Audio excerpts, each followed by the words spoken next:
स्वागत है आपका मेरे video channel advocate Narendra Madhav पर। गाइस, लास्ट के 2 पार्ट में हमने फेक डिजिटल अरेस्ट के बारे में विस्तार से बात की है कि किस तरह से डिजिटल अरेस्ट होता है, किस तरह से जो फ्रॉडर पर्सन होते हैं, जो फ्रॉड स्कैमर होते हैं, वो डिजिटली आदमी को किस तरह से अरेस्ट के लिए फोर्सफुली ये एक प्रकार का मेंटली टॉर्चर करते हैं। आज के भाग में हम उसके आगे का पार्ट देखने वाला है कि ये सब होने के बाद आदमी को किस तरह से एक्सटॉर्शन करते हैं और एग्जैक्टली डिजिटल अरेस्ट में होता क्या है। तो विक्टिम इज टोल्ड कि विक्टिम को ये कहते हैं कि you can not move from your homes, कि आपको आपके घर से बाहर निकलना नहीं है कब तक you are under digital arrest until the inquiry is done. आपकी इंक्वायरी चल रही है, जब तक आपकी इंक्वायरी टिल इंटो डन नहीं होती तब तक आपको डिजिटली अरेस्ट बनाया रखता है। Do not disconnect the call, और जैसे मैंने पहले ही भाग में कहा था कि को कॉल को डिसकनेक्ट नहीं करने देते कि, और बाद में भी यही वो कहते हैं कि please do not disconnect the call. वो प्लीज नहीं कहते, कहते हैं कि if you disconnect the call then ultimately you should be arrest. तो ये पूरी प्रकार से धमकाया जाता है, पूरी प्रकार से मेंटली टॉर्चर किया जाता है। उसके बाद कहते हैं कि they keep the victims mentally trapped, और एक जो विक्टिम होता है वो मेंटली ट्रैप्ड करने के लिए वो पूरी तरह से तैयार रहते हैं कि वो मेंटली पूरी तरह से टॉर्चर हो जाए और मेंटली उनके ट्रैप में अड़क जाए, यही उनका उद्देश्य होता है।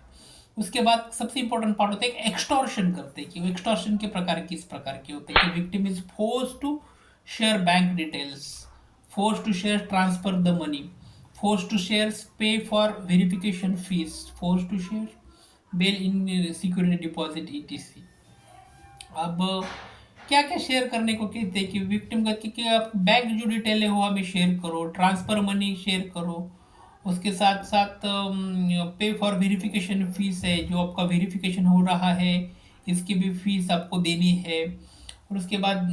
बेल सिक्योरिटी जो है वो आपको डिपॉजिट करनी है। हालांकि तो ये कोई ऐसी ऑनलाइन अदालत कहीं भारत में तो है ही नहीं, मतलब ऑनलाइन इंक्वायरी पुलिस डिपार्टमेंट की तरफ से भारतीय प्रावधान संविधान में नहीं है, भारत के कानून के दायरे में नहीं है, लेकिन ये सब ऑनलाइन करते हैं ये फ्रॉडलेंस और स्कैमर पर्सन, और कहते हैं कि you should explore your bank detail, you should explore your transfer money.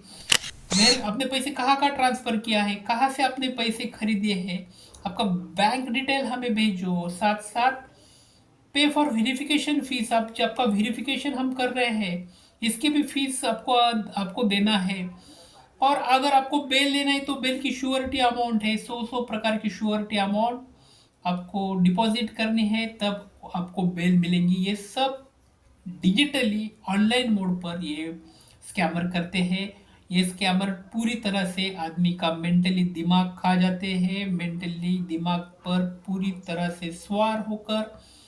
वो टॉर्चर होकर उनके मन में, आम आदमी के मन में भय क्रिएट करते हैं, और भय का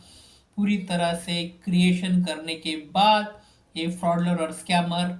उनके अकाउंट से पूरी तरह से पैसा निकाल कर ही उन्हें छोड़ते हैं। तो इस तरह से ये डिजिटल अरेस्ट के नाम पर धोखाधड़ी पूरे देश में नहीं, पूरे ऑल ओवर द वर्ल्ड चल रहा है। तो फिर एक बार मैं आम लोगों को यही कहूँगा कि अगर ऐसा कोई फेक डिजिटल कॉल आए तो आपके वहाँ पर जो भी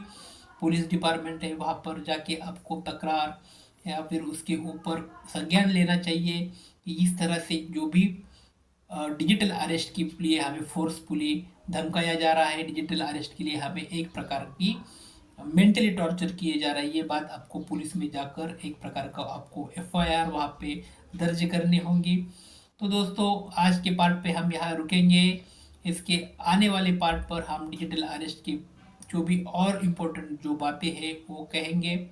तो वीडियो आपको लाइक करना ही होगा, सब्सक्राइब करना ही होगा, क्योंकि लाइक और सब्सक्राइब करने के बाद ही आपको पूरी तरह से कानूनी सहायता मिलेंगी, पूरी तरह से कानूनी नॉलेज मिलेगा। तो प्लीज़ लाइक करो, सब्सक्राइब करो। Thank you so much.